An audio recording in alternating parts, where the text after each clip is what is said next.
students, I'm hoping that right now what you're doing is engaging with this data to try and draw a conclusion. I mentioned this in one of the classes yesterday, I can't remember if it was in here or not, because I think people were kind of getting overwhelmed with the math, and that I don't really want you to worry about so much.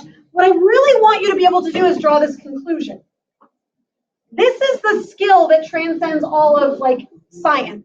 This is the skill that is something you need for long term, regardless of whether you're going to be a scientist or whether you're going to be a poet or whether you're going to be a basketball player or whether you're going to be whatever, is drawing that conclusion based on what you see, right?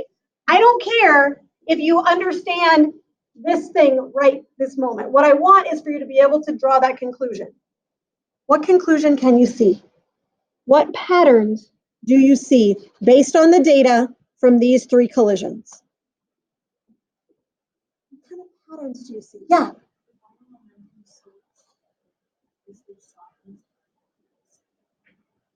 Okay. So like this final part here? Yeah. Yeah. So let's take a look. So, and the only reason I'm saying it's not quite final because the final is like this one here, right? But like the change in. Yes.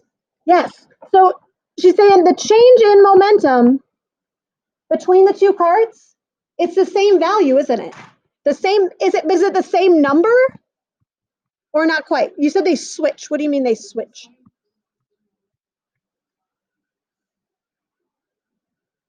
Do you guys see that? That is not trivial. It's a big deal. In fact, what we're observing here is probably the biggest idea in physics, maybe of all time. Like, it's a big deal. And you're here to see it today. We're going to write this down as your conclusion. So let's do it. So I'm going to take what you said. So the change in momentum. Oops, I don't want it in highlighter, though. That's not so good. The change in momentum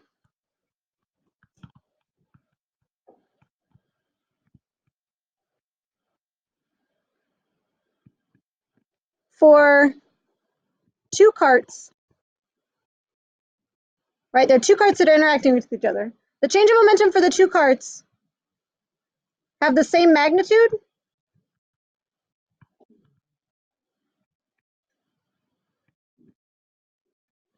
But I use the word magnitude instead of just that they're the same. Why? Are they the same number?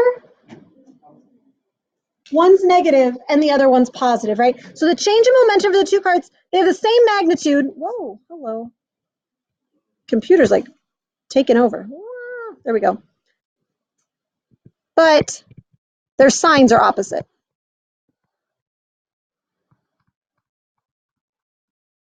That's a big deal. So big of a deal that we're going to write it down not only on that green sheet, but I'm going to ask you today to get some notes out. We're going to write down notes for just a couple of minutes here to kind of put this all together so that we can do some problem solving. Okay? So what I'd like you to do right now, you can keep that blue sheet, or excuse me, green sheet out if you'd like, but I'd like you to get some notes out, some actual writing down note stuff so we can write down a few things here. Okay? On your notes, we're going to write down that for two objects that collide,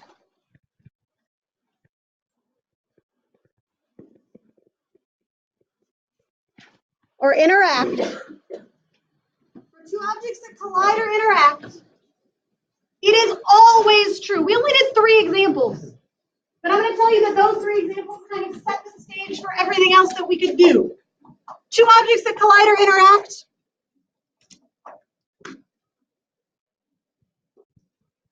any increase in the momentum of one object is always, or I'll say, let's see what that word is, always results in a decrease, actually, let's say in an equal decrease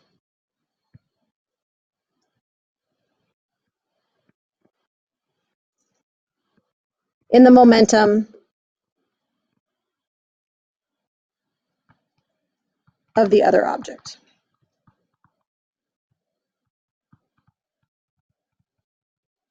Okay. Those are just some words to put exactly together what we saw on that green sheet. It's just another way to say the same thing.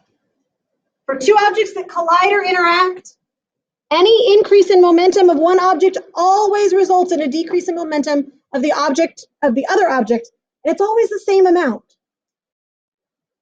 So the change in momentum for object A is equal in magnitude to the change in momentum of object B.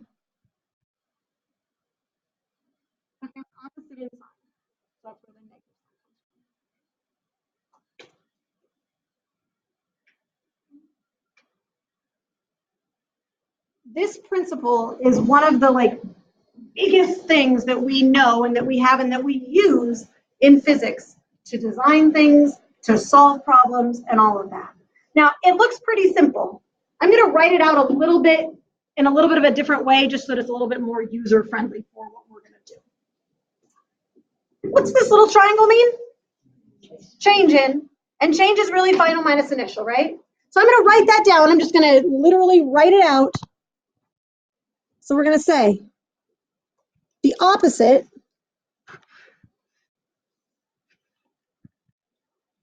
oh my gosh, I don't know what just happened there. It's weird. This is object A final minus the momentum for object A at the beginning. That's literally what change in momentum means, right? Delta P for A. Okay? Do the same thing for object B. We can say that the change in object B is just the momentum for B at the end minus the momentum for B at the beginning. Now, the algebra that I'm going to do right now, friends, is not something that you will have to recreate on a quiz or a test, but it's something that I would feel really bad if I just let you out into the world saying, yay for physics, but I haven't shown you where it comes from. Okay, so I don't want you to stress out about having to be able to reproduce this, but I want you to know where it comes from. Okay, this is talking about change in for one object and change in for the other object, but usually when we talk about a collision, we talk about a collision as the before and after. So I want to do the before and after problem, setup. Okay, so instead of having a final and initial on each side, I'm going to put all the initial stuff and all the final stuff. Does that seem okay? Here we go. So I've got this negative sign here. The opposite of a negative is a positive. So let's write that down. So we got a positive PAI. So that's the first initial. Where's the other initial one? Side. That's annoying. Let's move it. It's negative over here on the right-hand side. If I want to move it to the left, what's that going to become then? It is. So PAI plus PBI. There's the second one. Well, if I've got a negative over here on the left and I want to move it to the right, that's going to be positive as well, right? So that's going to be the momentum of A at the end. Oh, and then I've just got that momentum of B at the end. Kind of a lot to write, but it leads us to something that's pretty amazing, friends. This is saying that the total momentum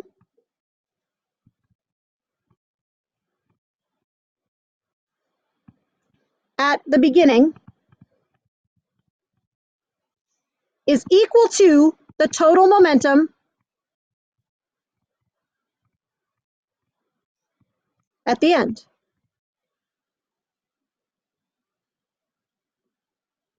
In a collision, when there are no outside forces, the total momentum at the beginning is equal to the total momentum at the end.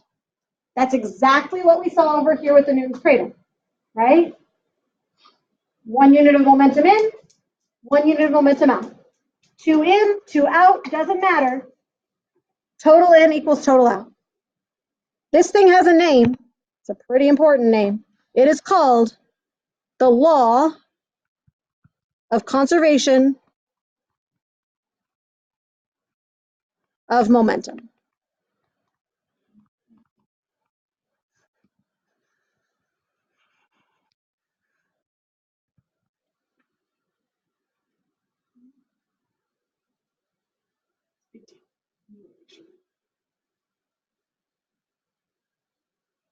When we use it though, we're gonna write it one more step. Expand. What is momentum? What times what? Do you remember? Mass times velocity. So I'm gonna write this out one more time. Here it comes.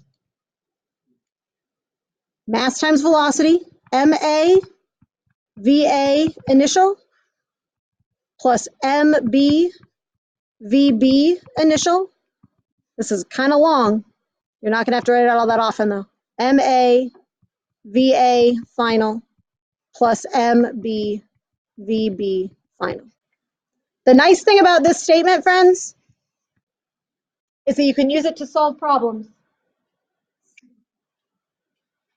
A lot of variables though. In order to help you understand or help you keep track of all those variables, I have a handy dandy chart for you. Okay? I know, right? It makes it a little easier. So what I'd like for you to do right now is to send somebody up to get one of these for every person at your table. Okay? Lots of space to practice, and then we will go through a couple problems. The faster you do this, the more exposure you have, so you can do problems faster. Remember, we're quizzing over this on Friday. Okay? Send somebody up to take a look at this problem. Yeah. Oh, yeah, for sure. Sorry. Does that have up there what you want now, hon? Okay.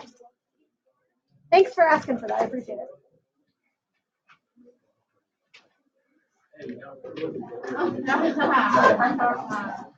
That was just practically proof. All right.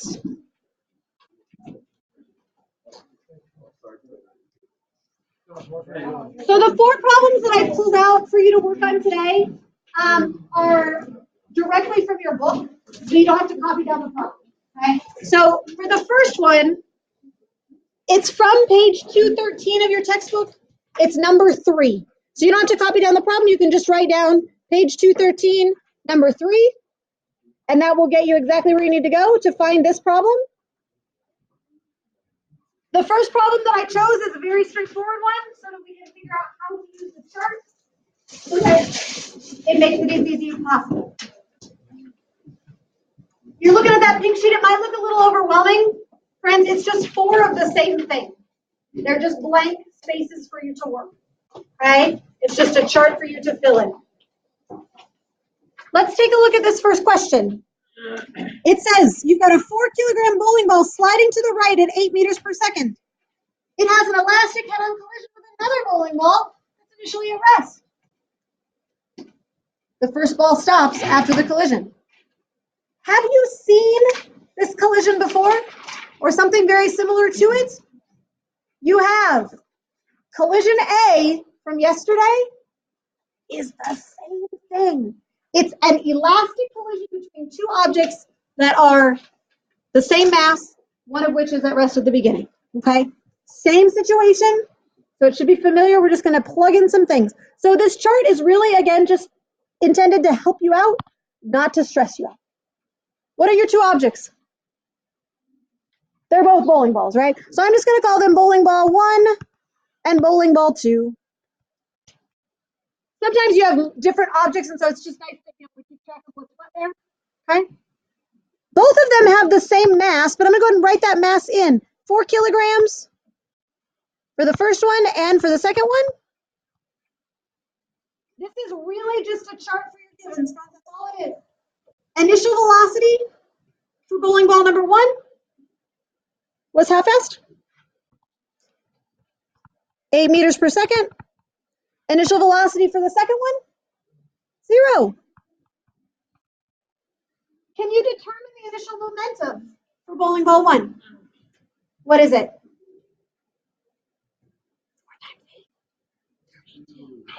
Yeah, look at us multiplying. 32 kilogram meter per second. And what is the momentum for the second one? Okay, we got this, right? Kilogram meter per second. This column and this column are exactly the same. All of the problems that you will do, the mass is not going to change. I just put it here so that when you're calculating your final momentum, it's easy to do to multiply across. So we're just going to copy those masses. So So we got 4 and 4. What's the final velocity of bowling ball 1? It is 0. Do we know, based on the problem, what the final velocity is for bowling ball 2? You might have an intuition about it because we've seen this a few times, but that is what we don't know officially. What's the final momentum for bowling ball 1? 0. If this is feeling pretty basic, don't worry, they're going to get a little harder, okay? But I just want to make sure that you're kind of following along what's going on here. The final momentum, you could write this as 4 times VB final. This big space right here is intended for you to be able to set up the conservation of momentum statement right here. Okay, so I'm going to go ahead and write 32 plus 0. I hear it. Hold on just a second. Be patient. Stop. 0. Oh, there we go. And 4 VB final. Okay? You may have a good intuition looking at this as to what VB is. But let's say you don't know. Let's just keep cruising through. 32 plus 0 is equal to 0 plus 4 VBF. The zeros are going to go away. I'm going to divide by 4 on both sides. The velocity of the second ball after the collision is what? How big is it? It's 8.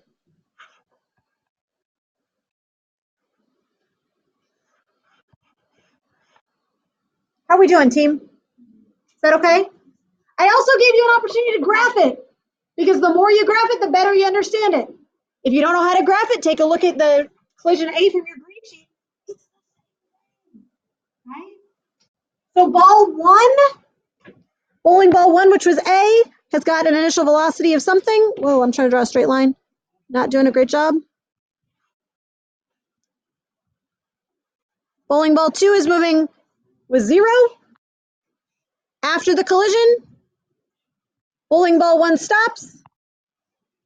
After the collision, bowling ball 2 starts to move. We doing all right? Okay.